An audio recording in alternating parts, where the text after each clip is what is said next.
Hello, everyone, and of course, hello, Gonzo. How you doing? I'm very well, thanks, mate. Yourself? Oh, I'm gutted. Oh, well, that Ingsy boy. Yeah. Just before we went live, Danny Ings joined Villa. I'm upset now. I feel like I'm watching the first love of my life get married or something.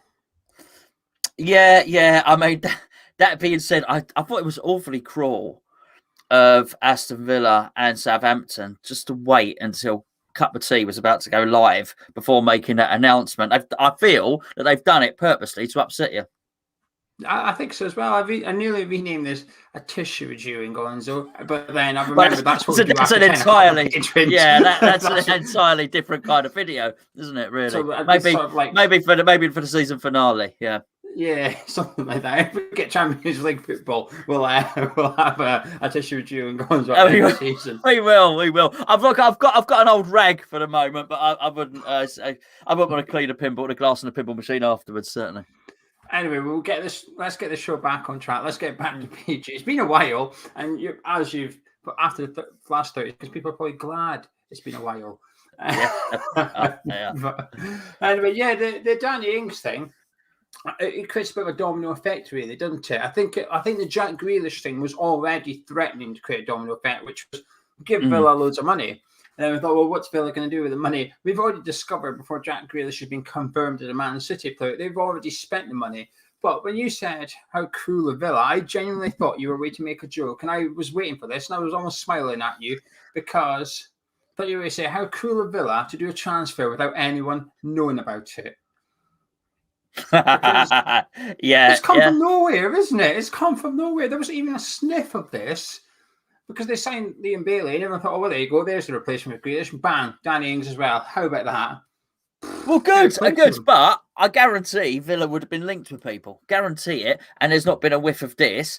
And I'd listen. We should know we've got 2 or 3 Villa fans that watch our channel. I wonder if Villa fans be saying, come on.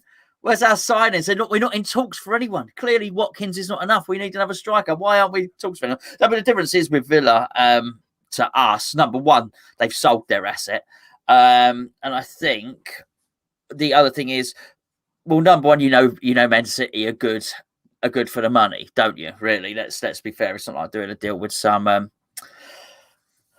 backstreet club or something like that. You know they've got the money, so you know if they've made the agreement and they've put the private jet on for Grealish to fly up there and take the medical. There's 100 million coming. I think the difference it makes is though that because Villa owners are rich, that actually they can afford to fund that 100 million until it comes in. And so I think you've got the difference there. They know they're getting it. It says bang, bang, bang. There you go. That being said, they have sold their best asset. So I mean. But that's the question. There you go. Would you sacrifice Declan Rice to sign Danny Ings? No, I wouldn't have signed Danny Ings at West Ham anyway. Well, as much as I joke about it, apparently it's 30 million. I think that's a bad deal for Villa. It depends what you want to look at it. If you want short-term success, I think it's a good deal for Villa. But if you're wanting longevity, if you're wanting sort of a 5-year plan, if you like, I'm not sure it's a good deal. I think it's quite an expensive deal for what you're getting because he is going to miss a lot of the season. But when you've got Ings and Ollie Watkins, you can allow Danny Ings to miss half the season because the half he's fit, he will score goals. The half he's not fit, Ollie Watkins will score goals. So it sort of, to some extent, makes sense. I think what they've done is clever to some extent because the fans are obviously upset and stuff about Jack Grealish going. But what they've done is announced the 2 signings today.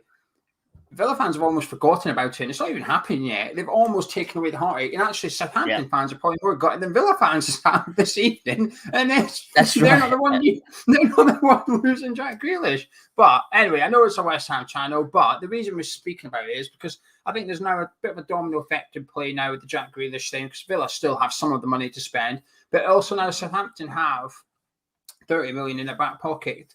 And they're after a striker, which puts them in direct competition with us. If we want a striker, anyone that we want, I think it's fair to say that Southampton are going to want them as well. And they've got 30 million in cash to spend. I would not be surprised to see Tammy Abraham at Southampton next season now, because they're going to be desperate.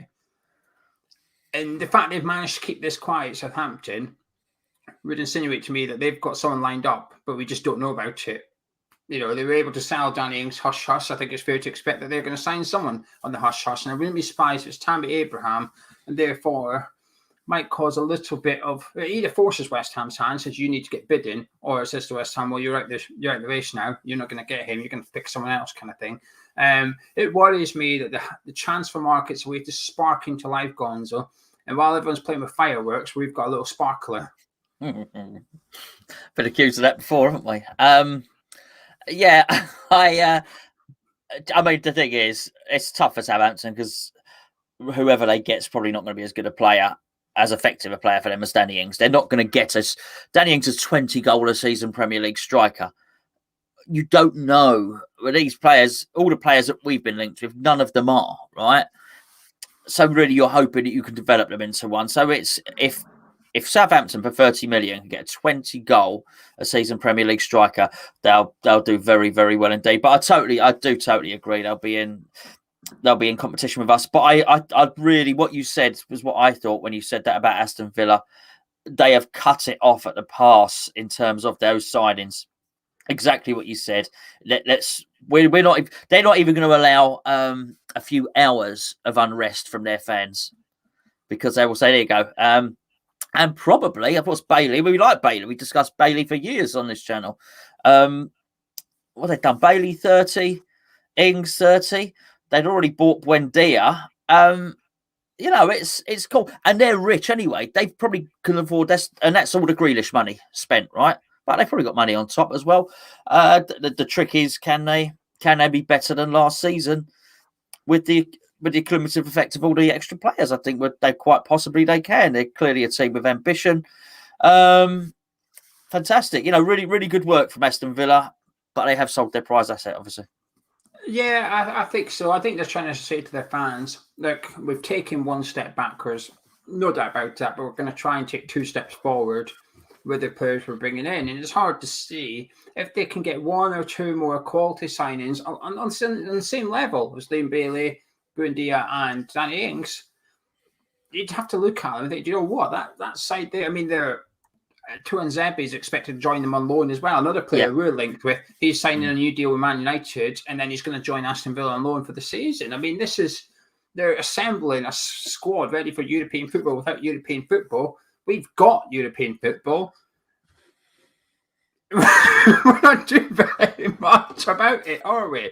I don't know. You just look at the 2 clubs. If you were to show someone with a half interest in Premier League football and say, which of these clubs look ambitious to you, I don't think they'd pick ours. Well, hold on. Let's get that. Hold on. Let's get this right. They have just sold their best player.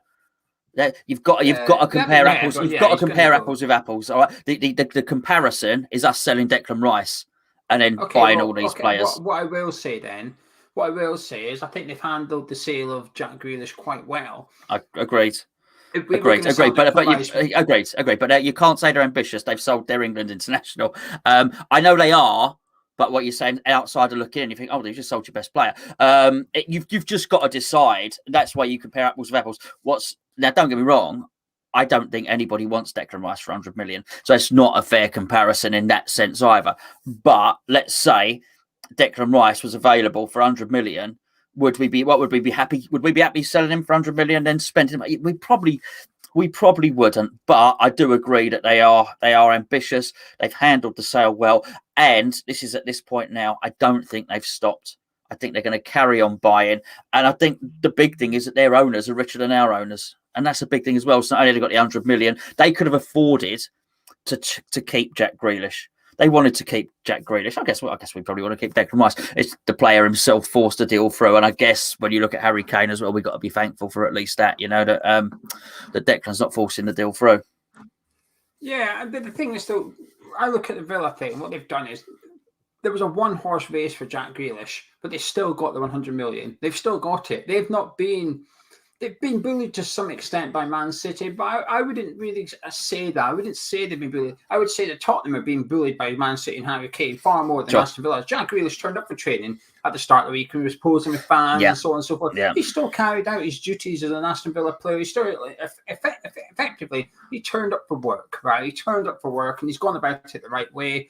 And I think he has already done, similar to what Kane's done at Tottenham, he's already done 2 or 3 years service to Villa above and beyond sort of his level, if you like. if he left 12 months ago, I think people would have understood. But he said, no, I'll give you another year. I'll sign a new contract. I'll give you another year of Jack Grealish. And he was fantastic. It's got to the point now where the best team in the country is saying, right, 100 million. And I think Jack can be fair to turn around and say to Villa, well, you're getting a good deal like this. You're getting 100 million. And I know what you're saying. We would be happy to get 100 million for Declan Rice. The question would be, I don't think we would. If there was only one team wanting Declan Rice, I don't think we'd get the 100 million. I think we'd buckle far before that. We wouldn't do what Villa have done. The second thing is, if we got in similar players to what Villa have and we anticipated we'll get, I wouldn't be surprised to see Ward Prowse turn up there as well. But if they get another quality player, and something that's when I look at it and say, that makes the sale of Declan Rice bearable. Because I can buy into what they're doing with their money. I can say, right, okay, I'm not keen. I'm going to miss Declan Rice. Of course I am. He's our best player. But I'm excited for the season ahead. Villa fans must be excited at what they're doing at the minute. They must be excited. I've seen some Villa fans doing it. They only do that stupid thing where you put your fantasy 11 for your club together for next season kind of thing. And they've got up front with Watkins and Buendia and Bailey behind them and McGinn and Ruiz in midfield. You look at it, it's not a bad 11. It's not a bad team. Oh, no. So I think they've handled it really well. And I don't think we'd handled that well. Anyway, you can tell we've got no chance for rumours, Gonzo, because we have to talk about Villa. But West Ham, Zuma is not coming. That's the latest for the West Ham transfer rumours, as Curtis Zuma has rejected West Ham. Yesterday's news was they were £4 million apart in valuation. I think it was. It might have been 6. Right. I think it was £4 million apart. Then today's news was Curtis Zuma just doesn't want to join West Ham. So what? So we've had we've offered him a wage and offered him a deal. He doesn't want it. Apparently. Apparently depends who you believe. I think the first news yesterday was we couldn't agree to terms with Chelsea anyway. Okay. Today's news was Kurt Zuma didn't want to come. So I don't know if it's the club or trying to put something out there. Say, oh, no. Like, it's not the valuation thing. It's the player. The player just doesn't want to come. We've done our bit. The player don't want to come. Yeah. So, but basically, we've either not matched the transfer fee, or we've not been able to entice him. But I guess if we've spoken to him, we've matched the transfer fee in some way, shape, or form. Look, it's after Tarkowski last season. It's not a good look. Well, it's not just Tarkowski either, is it? Remember, what was his name? Tamore as well. I know it was only a loan deal, but Moyes, he wanted assurances from Moyes. He didn't get them from Moyes. I was just looking on my phone, actually, only because it was somebody earlier, and he left a message on the comments. I want to give him the credit. It was Lewis. It was on the video today, and he said Moyes and Sullivan are a bad mix when it comes to transfers. And I think that's it. See, the thing is, I think Sullivan probably needs someone to push him, right? And I think if you've got somebody, you've got one person that's saying, "Oh, I don't know," and then the other person's also there saying, "Oh, I don't know." What is this guy? And there's this guy, and you've got whatever Dithering Dave or whatever you want to call him. But so you've got a bit of dithering, and you've got someone that's likes to hang on to the money a little bit longer than he should, and start bidding in increments of $500,000 rather than you have a bid rejected. You say, right, I'll bung another $5 million on top to get the deal done and get the deal over the line. I think Lewis is right there. I think the combination of the two of them is two cautious people, and you don't need that. One cautious to stop someone going silly, fine, right? But someone else has got to drive it. Someone else has got to put the urgency in there, and someone else has got to get these deals over the line. And it's hard for us because we don't know. The thing is, we all like to apportion blame and we all like to apportion fault. We want to point the finger and go, it's your fault. We don't know whose fault this is. But if we assume for a second that it's David Sullivan's fault, it must be really frustrating for David Moyes to have his primary target last season in Tarkowski. And we bid and we bid and we bid and we don't get him. And then we can only assume his primary target is Zuma. Let's just suppose it is. And he doesn't get him either. And if you cannot attract people, if it's not money, because if we've spoken to him, we must have made the deal. We must have agreed in some way, it's some breakdown to pay that 25 million. If at a point we're allowed to talk to the player and we can't entice him in a season when we've got European football, then it's not very good, Geo, really. Yeah, I'll give my opinion in a second because I forgot to do something, Gonzo. We've got to promote the Patreon. I've missed the prime time. The prime time was at the start of the video, so we're going to have to promote it now. Would you like to take the reins on this one? How you've got 15, 20 seconds, convince someone to sign up to Patreon, Gonzo. Sign up to Patreon, Gonzo. No, look, I'll tell you what we do. We've got loads. Look, the primary reason for supporting us through Patreon is, if you'd be so kind, it's just to support Hammers Chat, basically. We're trying to do this as our job, where we're making half a go of it at the moment, myself and Geo. And this is, the more we get supported, the more we can do more videos, the more we can watch more games, just produce more content. What we also do for the Patreon in response to you pledging your hard-earned money to us is you get additional content. We have 4 different tiers of patronage. We have our lowest one, which is what, $3.60 all in. £3.60 all in. £3.60 all in. We've then got $5, which is just to turn everything we have into an audio podcast. Then we have Mild Addicts and we have Hammers Chat Addicts. You get loads of additional content. You get opposition preview. You get, in fact, this is our first cup of tea in a long time. We're doing mugs of tea on there. We have got our player rating series. We've got breakfast with Geo and Gonzo. We don't actually show you our breakfast, obviously. And if you haven't noticed already, we've been producing some merchandise recently, and we're just about to announce some quite significant discounts on our merchandise for our loyal patrons who have been absolutely wonderful. There you go. The link's in the description below. If it's not now, it certainly will be. It's Patreon/Hammers Chat. That's how you can get on there and you can support us. Thank you very much indeed. Longer than 15 seconds, Gio, I'm afraid. Thank you, everyone. I will agree with Lewis. I think the Sullivan and Moyes is a bad combination. And you said it's hard to, what did you say? It's hard. Everyone has an opinion and it's hard to assume stuff. But what I will say is I think this is a fair assumption, though, because this is not just an opinion, which is, I don't know, I think Ben Johnson will make it in the first team and all. That's an opinion, and I think you can see both sides of it. The Sullivan and Moyes thing has over a decade in football. There's evidence lasting over 10 years in football that, one, Sullivan's not the greatest, and 2, that Moyes takes ages, that Moyes takes a while in transfer window.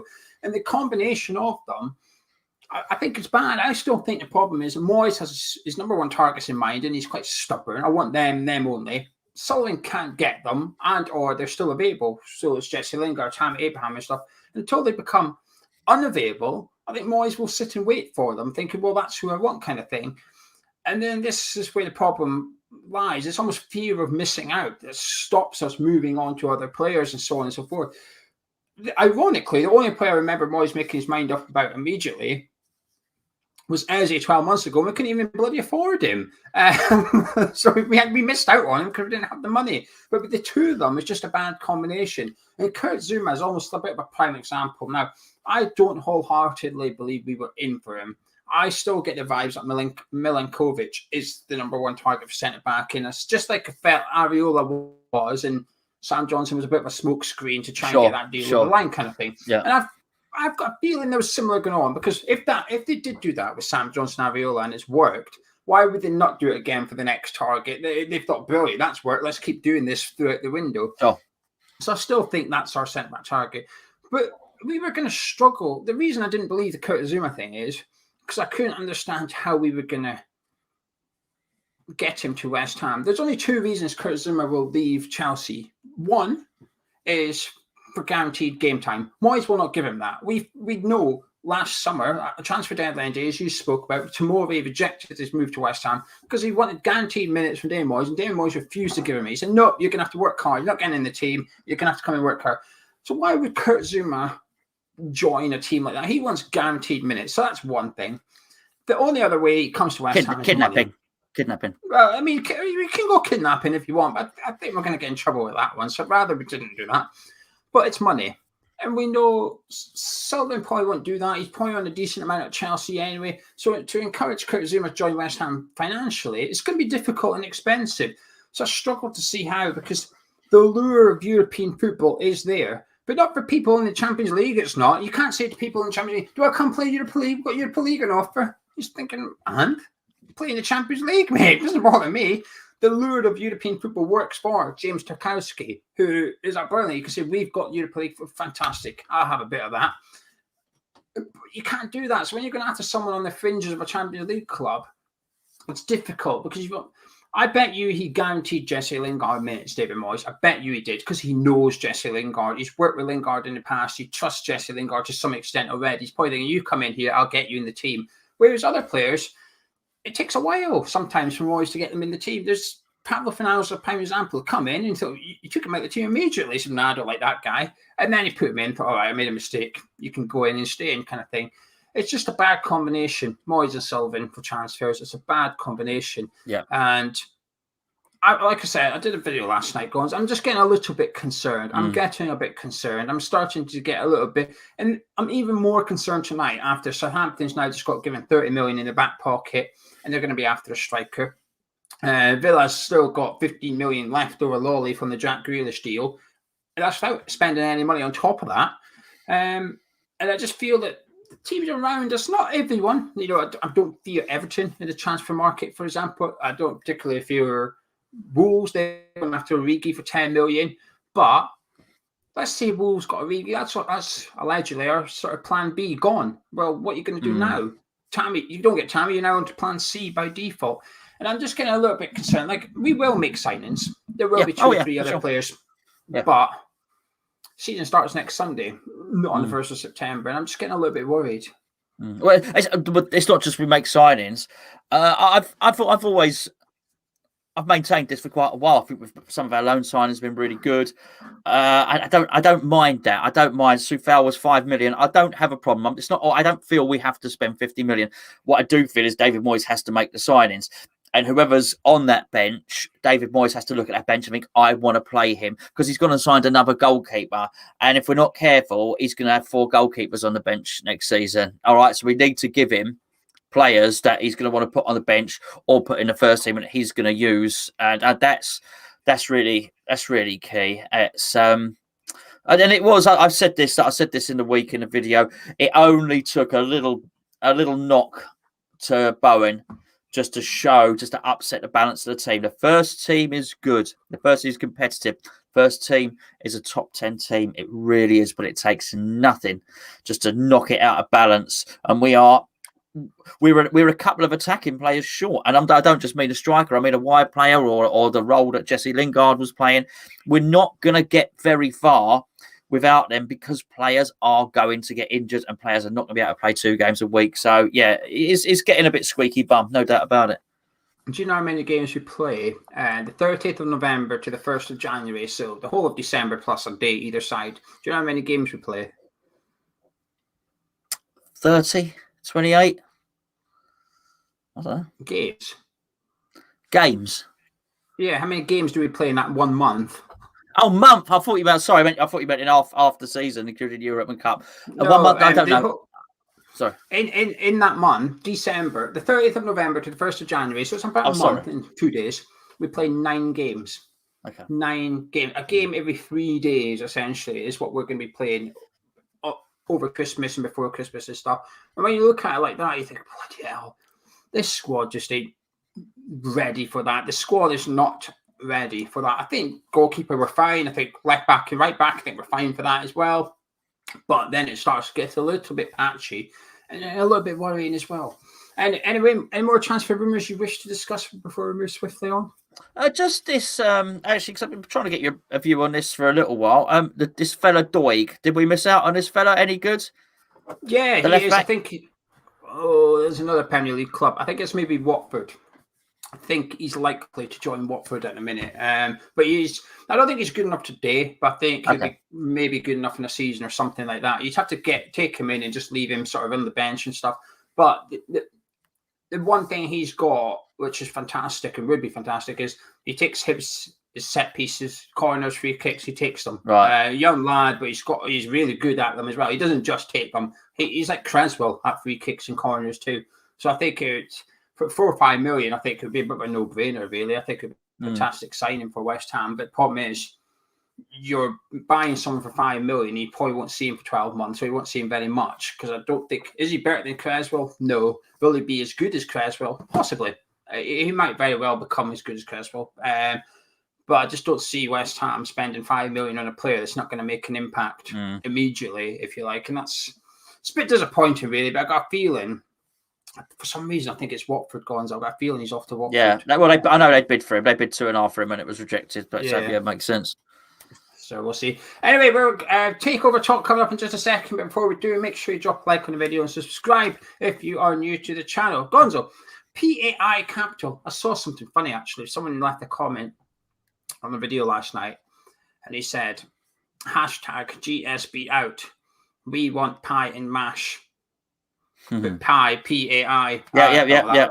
Yeah. Thought it was very good. I can't stop thinking about it. Anyway, they did a little Q&A with the West Ham website last night. A spokesperson sent them answers through email. It could be the receptionist. It could be the top of Pai Capital. I'm not sure. There was no name given. It was a spokesperson.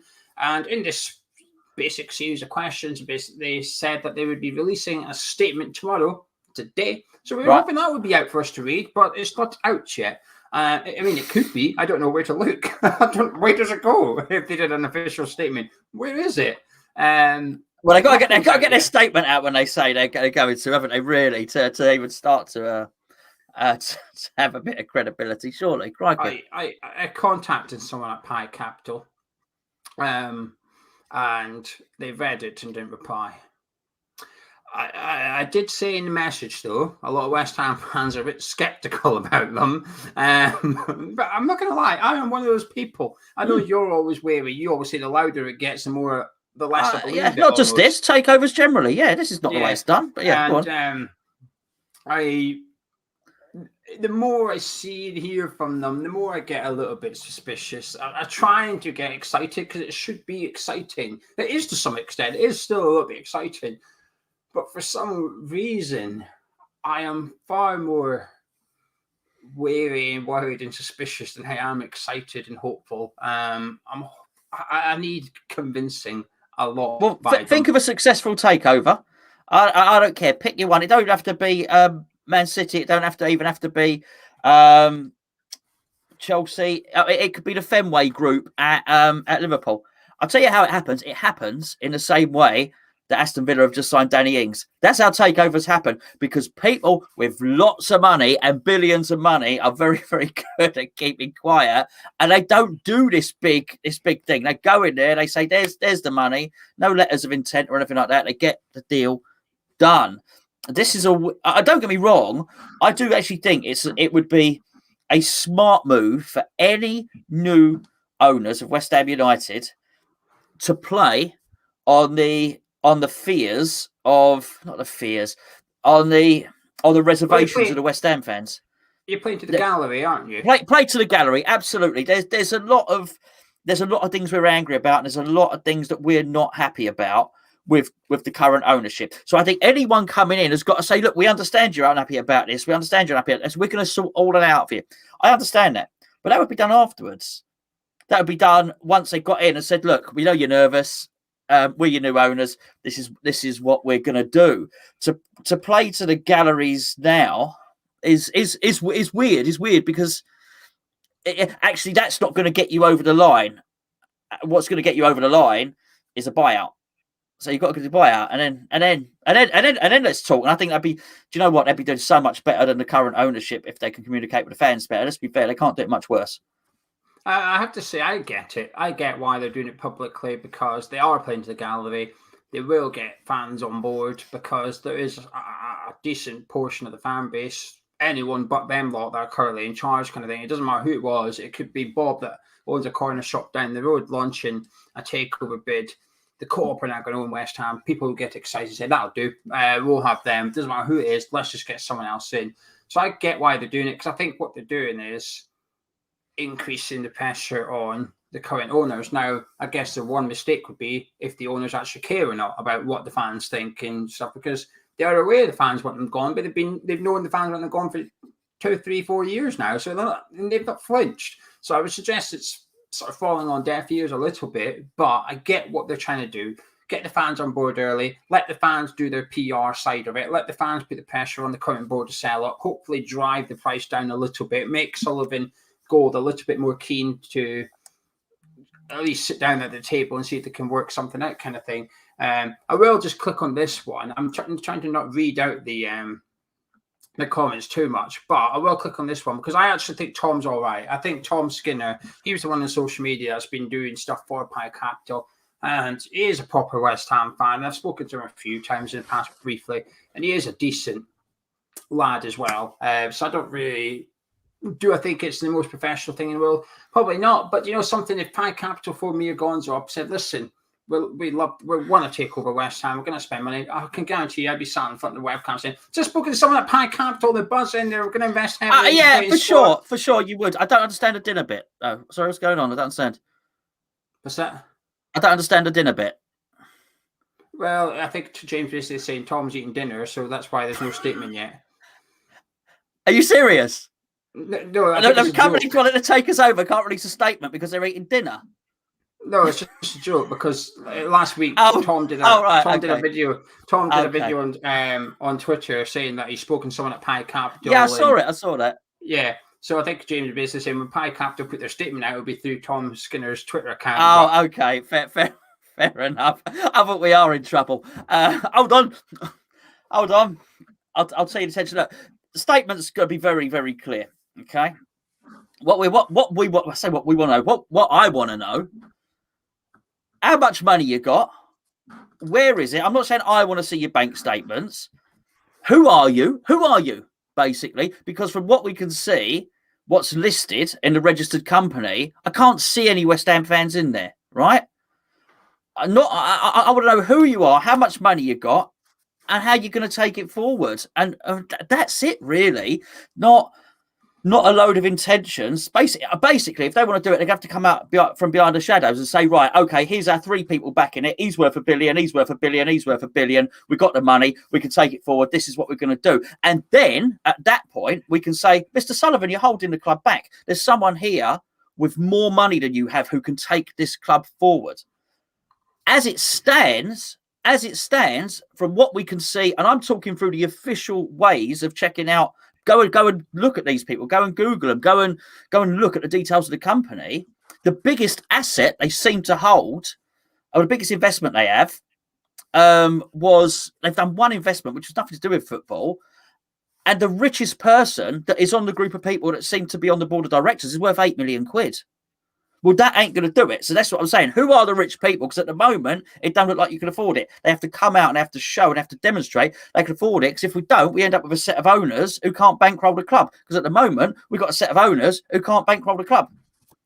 I'm just clicking on Connor's comment here. Nasib is a lifelong West Ham fan, manager, director. This is off of the answers they gave to the West Ham website last night. The Pai Capital put this in the article as answer saying that he is a lifelong West Ham fan and he is a part of so they gave us a second name. We know Philip Beer. We now got a second name by Pai Capital. So we've now got two names to go off, if you like, and he's supposedly a big West Ham United fan. Yeah, well, his dad. He's also with his dad as well. There's him and his dad, because I've looked at all this stuff.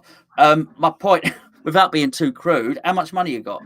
That's what I want to know. I don't know, but in the same article, that was asked. The question was, I'm not quoting it, it's a rough question, was a lot of fans have been a bit sort of disappointed by the lack of funding by Gold and Sullivan in the playing squad. What are your intentions? Sure. And they basically said it depends how much we buy the club for. They basically said we will make the club will be viable going forward. It depends on the success of the club as to how much money we have to spend in the playing squad. But sort of they alluded to the short term money that they put into the players depends on how much they've got to pay for the club. It's all a bit messy and unclear because I don't think it helps that there's like two pies, isn't there? There's like pie. Well, this is what someone's posted about one at the moment. I think it's there, and I think that is it there. I think that's Pai International who are worth that. Pai Investment, something like that. Yeah, it is weird. It is a little bit weird. I mean, I would love it. We would all love this, right? Wouldn't we? If we had billionaires coming in, we'd love it. We really, really would. This is why Villa are doing so well. This is why when James Tarkowski is 30 million, that's what they want. I can't even whatever they wanted. Do you know what I mean? But we were missing out by 2 or 3 million. This is the issue here, and we can't, because our owners have taken the club as far as they can. That's it. They can't spend any more money. The owners can't throw in 200-300 million of their own money. That's what needs to be done.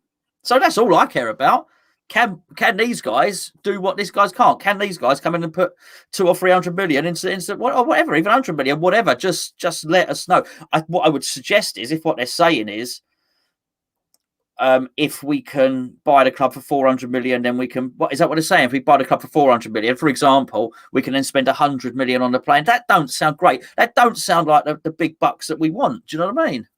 Yeah, I don't know enough about them. I've tried my best to have a little look, but I end up down a rabbit hole leading to nowhere, and I end up more confused than I was when I started out. So I've sort of given up, and I'm waiting for more intelligent people that know more about this sort of thing to do the research. So I can be lazy and piggyback off the back of their research. And basically, I want you get those books back in the days before the internet was a thing. You couldn't Google everything. You had to go get a book to learn how to do stuff. And the most popular series was A Dummy's Guide to. Yeah, good books. Get a Dummy's Guide to fixing a car, Dummy's Guide to whatever. Yeah. I need that. I need A Dummy's Guide to Pai Capital. That's what I need. I need someone more intelligent to write me a book so I can just read it and read it again and again. Hopefully by the third time, I'll have a little bit of understanding as what's going on. But anyway, so we'll leave it there. The story, this thing is not finished, the Takeover stuff, and it's not going away anytime soon. So you've got loads of videos coming up on Takeover stuff, probably where I sit here going, I don't really know much about it, to be honest with you, but there's a story, and Tom Skinner's done another video. Geo, few of us do, right? But that's why I knew, because they said they got some legends. When they wheel them out, and we all suppose it's going to be Tony Cottee and it's going to, whatever, another legend, they'll be good guys. But again, it's not going to be them with the money. It's just whatever. We just want to know. We want to see some validity. So as then we can get, because I'll tell you what, if it's a proper, bona fide, proper takeover, I'm telling you, we'll all get behind it, and we will. Anyway, before we move on, just thank you to Andrew. Also, good luck. He just says thank you for the videos. So he's going on to basic training in the military on Saturday for 4 months. Maybe, good luck, mate. Andrew, when you come back, Gonzo might have a job for you in kidnapping Kurt Zuma. Absolutely. But you've got to train. You've got to train hard for this thing. You've got to ask the question, where's Zuma? We find him and we kidnap him. By the way, there was a comment earlier about kidnapping Zuma's wife. It's an in joke. He didn't mean it, right? It's a joke, but don't worry about it. It's not really going to happen. Unless Kurt Zuma's wife does get kidnapped in the next week, then I think it was nothing to do with us or anybody in the chat. And I apologise, Sandra Zuma, in advance. Sandra, happy Zuma.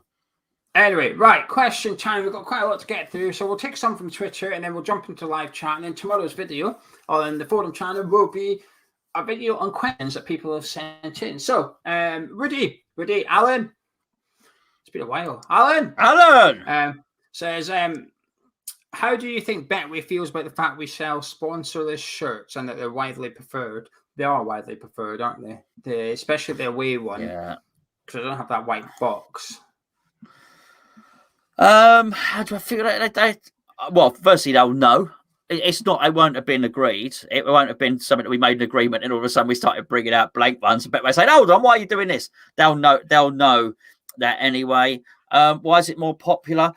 Well, because some people don't like betting. Some people just like a plain shirt, and that's fine. I doubt they'll care that much. They're probably absolutely minted, by the way, Betway. Well, look, Betway are so minted that they can throw money at a football club every year. So I doubt they're that bothered. It probably, the sponsorship probably works from, I doubt they're that bothered, Alan, mate.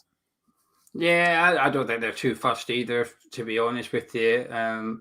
I think the home shirt, I think looks better with it. I don't know. I know it's just me here. I think it feels a bit naked without one. I feel like it looks and feels like a training top without a sponsor on it. I think it's just because I'm so used to having the sponsor. But I do admit the away one looks a lot better without it because it's got the stripes going all the way through rather than the box. And Mark Dunn. Mark says, who from the existing squad do you think could be the surprise package for this season? Well, the surprise package from the existing squad. It depends whether you think it's a surprise or not. But I think Fornals and Lanzini are in for really good seasons, Gio. I really do. if you'd have said 3-4 years ago, Lanzini would be a surprise package, you'd probably say, no, he's not surprised, no surprise, he's brilliant. But bearing in mind the injury he's had, bearing in mind the dip he's had, bearing in mind he's almost found himself out of the club and we're in this new position, I wouldn't be surprised if Lanzini plays some games in central midfield and finds himself man of the match on a number of occasions. Fornals, as I've said on numerous occasions, I think he's my tip for Hammer of the Year, actually. I think he's done his apprenticeship. He's proved that he's not a left winger. If he needed to prove it to anyone, I guess he needs to prove it to the manager. So, yeah, I would maybe go with those two for starters. I don't know who to pick. We don't have enough players. Like, you've almost got, when you're surprise package, you've got to go for someone like Edgy, don't you? That's not like guaranteed to get game time, so on and so forth. We don't have anyone. It's like Yarmolenko, but I don't think he is going to be surprise package. So it's sort of like, I don't know. I just don't feel, I don't really have faith that we're going to see enough of Connor Coventry to select him. I'll say Ekwa, that young lad that we've signed, the centre midfielder. Okay. I like him. I like him. Yeah. So I've got a feeling that if he can get an opportunity, I've got a sneaky feeling he might actually just show enough to stay in the team. And when I say a surprise package, I don't think he's going to play loads of games, but even if he plays 15 games this season, I would consider that a success for someone that we never anticipated to be involved in the first team really much. So I'll say Ekwa. I'll go with him. Mikey says, would you prioritise the Europa League or the Premier League? I would still prioritise the Premier League. You prioritise the Europa League, would you? Oh, 100%. Would you? I'd still play my strongest team in the Premier League. But why? Well, why? Because I qualify for the Europa League next season. No. I think we can get through the group. I think you can get through the group. I think you can get through the group with Lanzini in midfield and things like that. Look, we need a stronger squad, clearly. I think if you then get out to knockout stages, by which time you should hopefully have, 25, 30 points on the board, then you can then switch it around. But I think to start off with, you prioritise the Premier League and get your points on the board, because I think the quality, and I looked at some of them, they do have the qualifying games last night, Geo. I was looking at some of the qualifying games. I know it's the Champions League, but I think Rangers lost 2-1 to Malmo, quite possibly. I was looking at some of the teams, so it made me curious when I started looking at some of the Europa League teams. It's highly probable that we're going to get drawn with at least 2 crap teams in our group. So, yeah, I think you can do that. I think you can have a tweak, concentrate on the Premier League, get to the knockout stages, then take it seriously. Yeah, I can agree. I can agree with what you're saying there, really. And he's also saying, when it comes round, if we're in the group stage, if we're in the knockouts, do you prioritise the FA Cup or the Europa League? I'm trying to get rid of it. There we go. Nice one. You didn't pay a pound for that comment. You could have put a super chat in at least. He could have done. He could have done. At least he spelt it correctly. Actually, I didn't even check. Do you remember the last one? They couldn't spell it, could they? Sorry, what were you saying about the Europa League and the Premier League? Would you prioritise the FA Cup or the Europa League? Because obviously by the time the FA Cup comes around, that's a tough one. That's a tough one.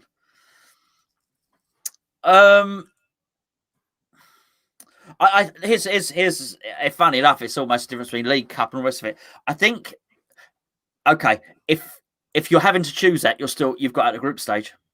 Yeah. Because you're into January, right? And then the group stage will start up as I think, I think the group stage finishes in December, and then you'll have knockout from February. FA Cup's in January, so you're in the knockout. I think, Gio, I'd start to prioritise Europe at that point, believe it or not, because we're already halfway there, if you know what I mean. Yeah, you've got to, haven't you? Do you know something? This is the first time I will ever say this. I'd almost been off the League Cup, because the League Cup comes around at awkward times. I assume we don't play the third round of the League Cup this year, the second round or whatever, because when the Europa League, I think we get to skip the first round of the League Cup, which is a bonus.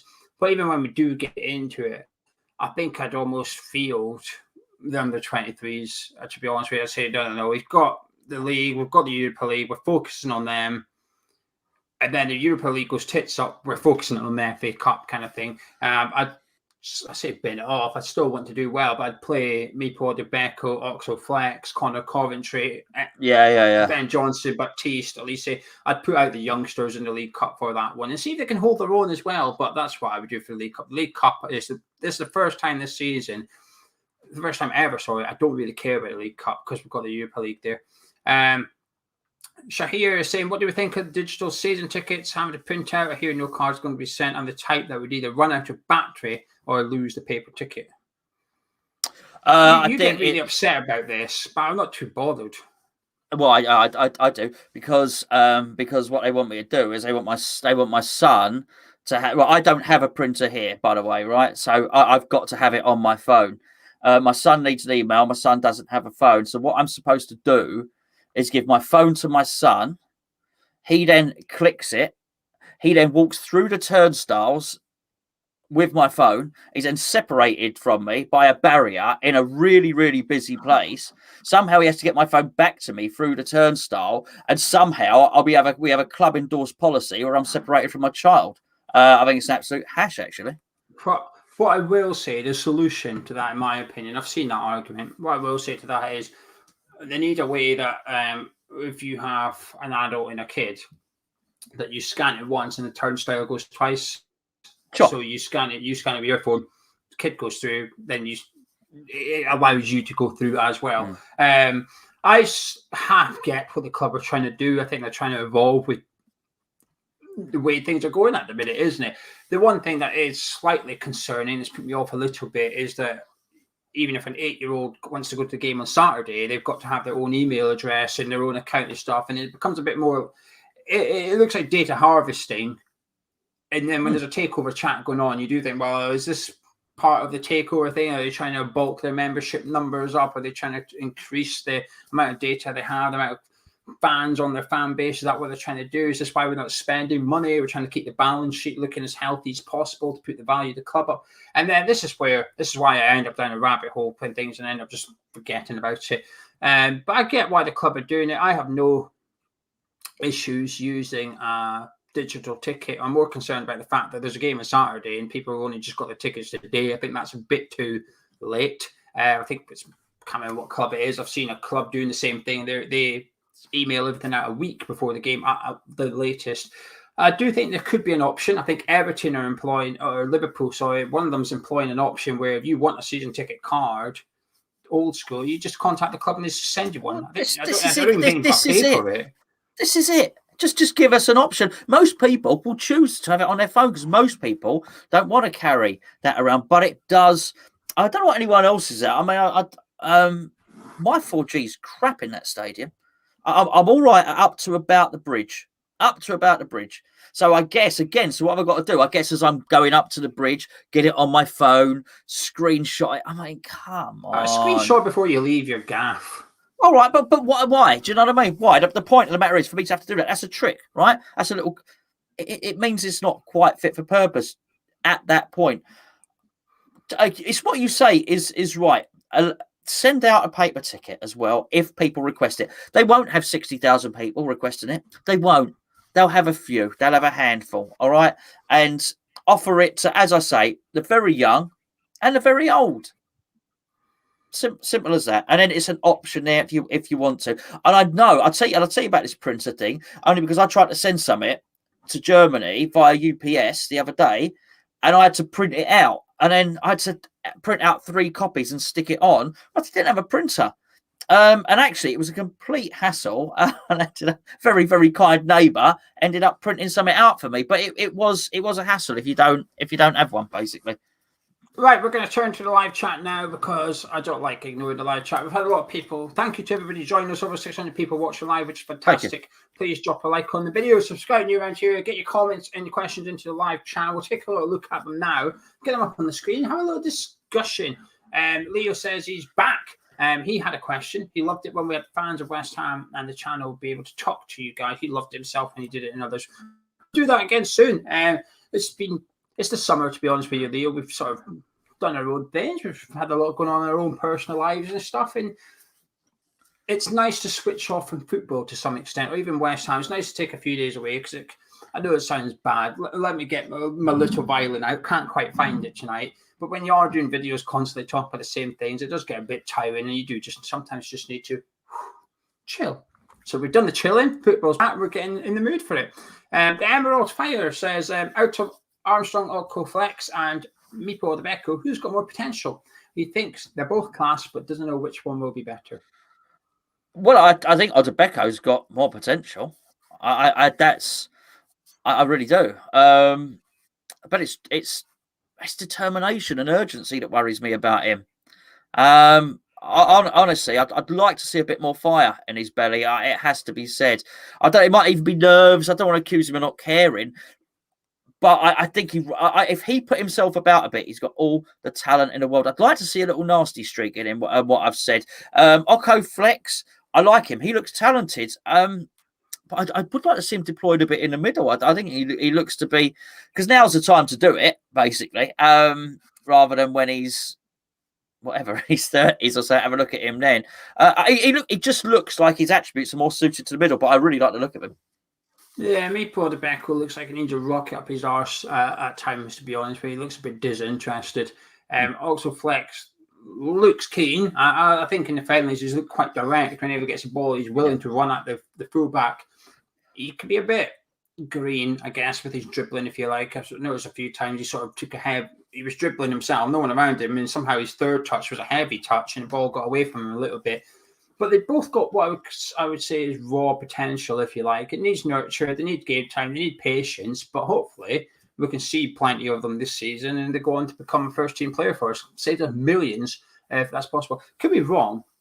I think this is Odebecko's last year of his contract, so he needs to impress, and we sort of need to impress him a little bit because he's still got a decent reputation within the game. If he doesn't, we don't offer him a new contract, you'll have no problem getting another club at the end of this season. So, Only Irons says, "Are you going to the game on Saturday?" I'm funny. I bought a ticket a couple of days ago. Got a ticket for it. But I've got to be honest with you, and I'm undecided as yet. Actually, I've got to be honest with you. And I saw this thing come out from the club, and I understand why they put it out there. But it's masks. You know, they want you to. I know they can't enforce you wearing masks on London Transport or whatever the case. You know, they want masks in the train on the way in, and they've asked that you wear masks inside the stadium as well. 2.5 hours for me to get there. 2.5 hours. Test. Sorry? Do you need a COVID test? I don't think you need one for this game, but I've got to be honest with you. 2.5 hours each way for me, plus at least 2 or 3 there. 7-8 hours with a mask on. I mean, you know, not for me, to be perfectly honest with you at the moment. I understand look, they've got rules in place, but it's enough. It's enough to put me off. I'm all right. Listen, you know, I've got to put one on to go in a shop and all the rest of it. 10 minutes around the shop with a basket in your hand or whatever. Fine. 7-8 hours for a mask on. I don't actually even know how people manage it. I mean, fair play to if that's your job and you have to work, you know, you have to wear a mask for 7-8 hours a day. Crikey, I don't know how you manage it. I don't know how you manage it, to be honest with you. Yeah, I'm not going. I'm going back up to Scotland for the weekend, so it's a no for me. I won't even get to watch the game. I might get the second half maybe, but that is it, kind of thing. Look, if we can't sign Abraham, which striker would be your second choice? He's my first choice. But I get, for the sake of the question, I don't even know. Well, yeah, Abraham ain't on my top 5. I got to be honest with you. You know, he wasn't. Ever since I saw him, I really liked the look of En-Nesyri. Ever since the first time I saw him, I thought, yes, this is the guy. This guy would make us better. I'd still go and get that Hlosek. If not, I think it's funny. You get these ideas in your head, and you know what you see. You know the evidence in your own eyes. And then you watch that friendly the other day, and you watch what David Moyes is asking Antonio to do. You know, he does want his striker to run the channels and go out wide. And I know what you're saying, Gio, when you say a lot of the time you wish Antonio was central more, and he wish he didn't do that. I'm very sure he's under instruction to do it. I'm pretty sure that what Moyes will want any striker to do that. So, and I'm just not sure that Abraham is that guy. And it's the same for the same reason I didn't think Tony was, by the way. Ivan Toney, good player, but plays, you know, very, very central and a really good finisher. So, yeah, one of those two that I mentioned, really.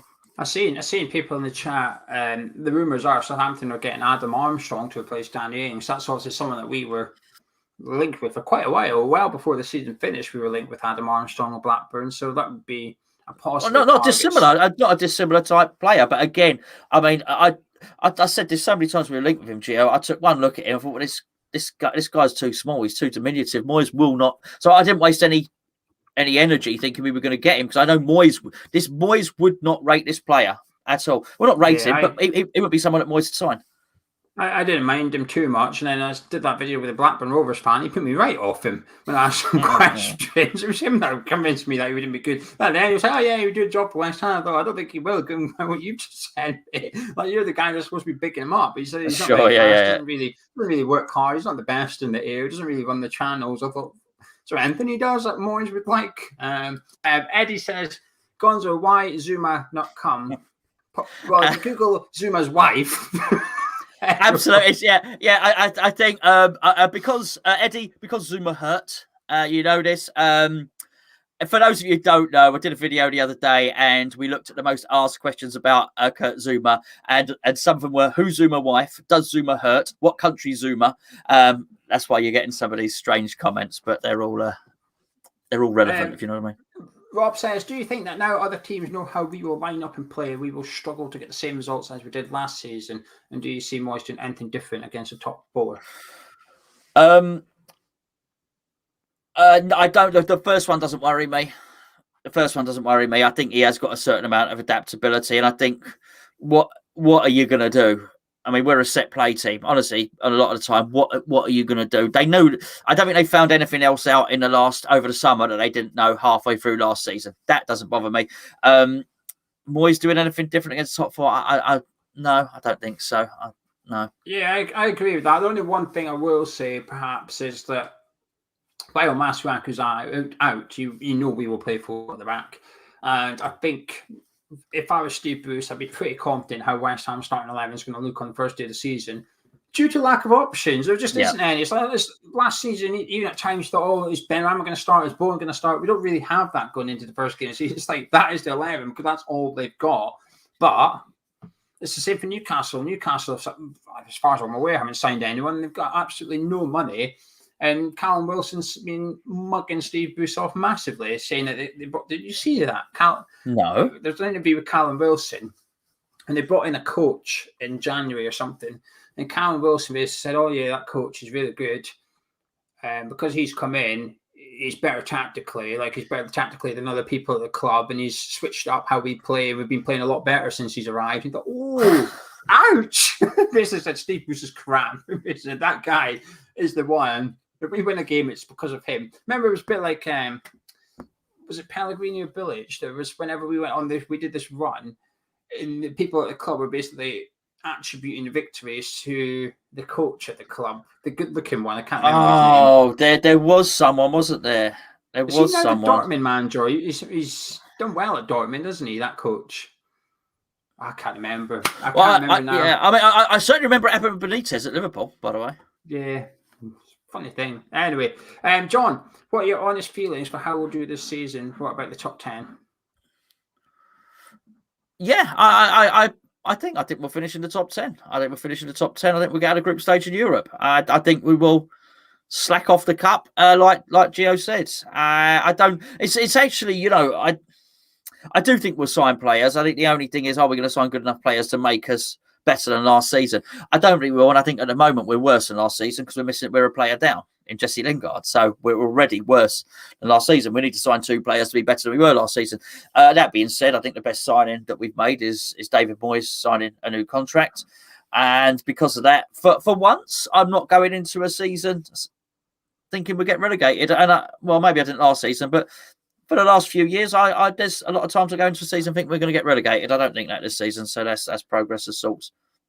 Yeah, I don't think it either. Top 10, I will take top 10. You offer me 10th right now, I'd probably take it. And we do have European football. It will impact us. And I think if we got 10th and we've done well in Europe, I would consider that to be a success for West Ham, was where we are with the level of investment that we've got as we speak, or the lack of investment as we speak. I think getting to the top 10 with that squad, the first 11 is more than capable of top 10 football, but I don't know if the squad isn't.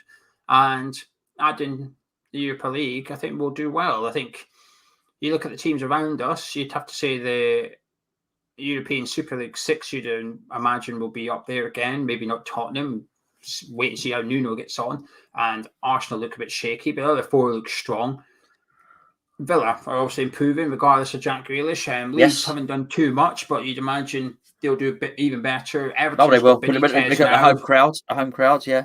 You'd imagine Everton will be harder to beat now with Rafa Benitez there. So the race for the top 10 is probably a bit more difficult than it was last season. So 10th, I'll take it. Shane, are you worried the takeover talk is why we have frozen in the market? No, because until I see something solid, I don't believe the takeover talk. I believe that there's some noise being made, but until I see a rich bloke trying to take us over, I don't believe so. We've frozen in the transfer. We're not frozen in the transfer market. We're incapable in the transfer market. We're not incapable. We're incompetent. We're slow. We're as I go back to the start of this show, I read out Lewis's message, which he left on a video today, which is David Moyes and David Sullivan do not complement each other at all. They're both, for different reasons, they're both slow at doing transfers. Partnerships are all about opposites. They're all about having attributes that complement one another. If someone's slow, the other person has to be urgent. It's just, if someone's quiet, the other person has to be loud, so on and so forth. This is what it has to be. And I thought it was very perceptive from Lewis to say that. I think you can look for more and more conspiratorial reasons why we're not doing anything in a transfer window. But actually, it's the obvious reasons that are probably the reason why we don't have a ton of money. And because of that, they're being really careful about spending it and being so careful that we're being beaten to the signing of players. And then other players we can't afford. Yeah, I have to agree. If this was a one-off, if this window was a one-off and we normally spent decent money and did business quick, I would say, then I would be a bit worried that the takeover is getting involved kind of thing. But it's not. I reckon if we went back 12 months ago to this channel, we'd be saying the same thing. Where's the transfer? Souček's in, brilliant, but where else? Because Southampton didn't arrive until we started the season because Fredericks got injured. Southampton was late and Benrahma was last day. So we didn't sign anyone. We got Souček signed up who was already here. Yeah. That was it. So we're sort of waiting around, looking to see what's happening. So it's the form of Sullivan and Moyes, which is not much money, and take ages to decide who you want and then get almost stubborn with who you want as well. Scott, thank you for the couple of quid. Thank you to everybody who's chucked some money into the biscuit fund tonight. And Scott says, are you excited about Benrahma? Just for context, West Ham had a training session today, as you'd expect. But in that training session, they played a 90-minute game, 11v11. Somehow Moyes managed to muster 2 squads out of the players available to him in training. So they had a proper game. And Benrahma scored a hat-trick. Good. Scott, I was excited about Benrahma anyway. I wasn't particularly thrilled that he wasn't used that much, but I do think he's going to be a big player for us. We'd still need another one, though. This is John. This is my friend John. Myself and Geo have known him for quite a while now. Good pal of ours. Big supporter at Hammers Chat. I am supporting food banks are back on Saturday. That's on the main bridge, just opposite the aquatic centre. If you're walking past, you see John shaking his bucket. He's not just there because he likes shaking his bucket. He's collecting really good cause. Why do you call it the aquatic centre? I've never heard anyone call it that until this thing got built. Why is it not just a swimming pool? Because it's not just a swimming pool. It's not just a swimming pool. It's a swimming pool. It's across from the swimming pool. Well, because the diving's there and the other stuff that you're doing the water as well. Where did they dive into? Huh? Where did they dive into? Into the aquatic liquid. Into the swimming pool. They dive into the swimming pool. It's the aquatic. I'm telling you, it's the Olympic Aquatic Centre. Opposite the swimming pool. John's there. That's like renaming a supermarket because it's now got self-service. It's like renaming the supermarket because it's now got self-service. It's still the same thing. I bet. It's not me that's called it the Aquatic Centre. Blame Sebastian Coe. Blame the IOC. It's not me. I didn't name it that. That's the name of it. The Aquatic Centre. Opposite the ponds. That's where John will be. Take him a tin of peaches. He won't eat them. He'll give them to somebody that needs them more than he does. He's had enough peaches, John. It's a posh name for a swimming pool. It's a swimming pool. It's across from a swimming pool.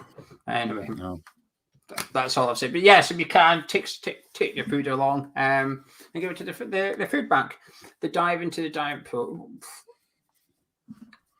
Okay, fair enough. Good for anyway, right. So the diving pool in the aquatic centre. Do you know what I was just thinking? We've not had any food questions. Someone did say ham or cheese. That Ryan did say ham or cheese, but he always says ham or cheese. There's been no food questions. Okay, don't worry about it. We don't need food questions. What did you eat today? I can't even remember. You can't remember what you ate? I had tea not long ago. Yeah. Oh, it was a satay chicken and rice. There you go. I'm not gonna lie. It's not homemade. I hope not. Why would you? You did actually have baked beans, but you've just lied and told me you had satay chicken. I had satay chicken and sauce. What I was away to say, people might assume I have created the sauce from scratch. I haven't, but I've not seen this brand before. Then it was like a voucher for a free sachet of the sauce. We bought it and we used it. And I have to say, it's delicious. I will find out the name of the brand and tell you, and you can eat it because I know you're partial to a bit of Chinese food. So I do like a bit of Chinese food. Yeah, it's better than Indian, isn't it? Anyway, right. So here you go, Mike. Pork, beef, or lamb? A few questions, then we're going to disappear. Pork, beef, or lamb? I think lamb. Lamb's my favourite. Got to be done nicely. Got to be done right. I'd beef tonight, not roast beef or anything like that. I regret it. Sam, Moyes with a crisp flavour, what would he be? Ready salted. He would be. He would have a sort of bitter taste, which doesn't actually hit your tongue until a long time afterwards.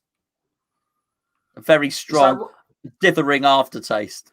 Is that like the water in the aquatic centre? You drink it by mistake and you don't actually notice it until. Yeah, well, you would because you'd have drunk a lot of water. Lawrence, he doesn't want the food questions. Last question, Lawrence. Well, his name's Salmon. He's our leader. It's all in the name. Brilliant. Why let Coventry go on loan with the thing squad? He looks good. I don't think he'll go on loan. I hope not. I don't think he will. I agree, Lawrence. I agree. Just suicide, though. Surely it's just suicide to do stuff like that. But then again, we saw Josh Cullen a year ago. We entered the season with the same situation. But as much as I didn't rate him, we still had Robert Snodgrass then. So Moyes would have looked at Snodgrass as a viable option for the centre midfield. I guess I know what your way to say, which is now he's got Lanzini, whereas 12 months ago he wouldn't have considered Lanzini. He's now I wasn't going to say that. I hadn't thought of that, but yeah. You should have, because it would have been a good argument. They would. Right. Jazz has asked us a few times, have you been watching the Olympics? What do you make of it? It feels the BBC's Olympic coverage has been rendered positively painful to watch due to its relentless obsession with the Great Britain team. Well, hold on a second. The BBC is the British Broadcasting Corporation. It's a national broadcaster. It has to focus on the British team. That's like saying I'm not watching the BBC's coverage of the world of the Euro 2020 because they talk about the England squad a lot.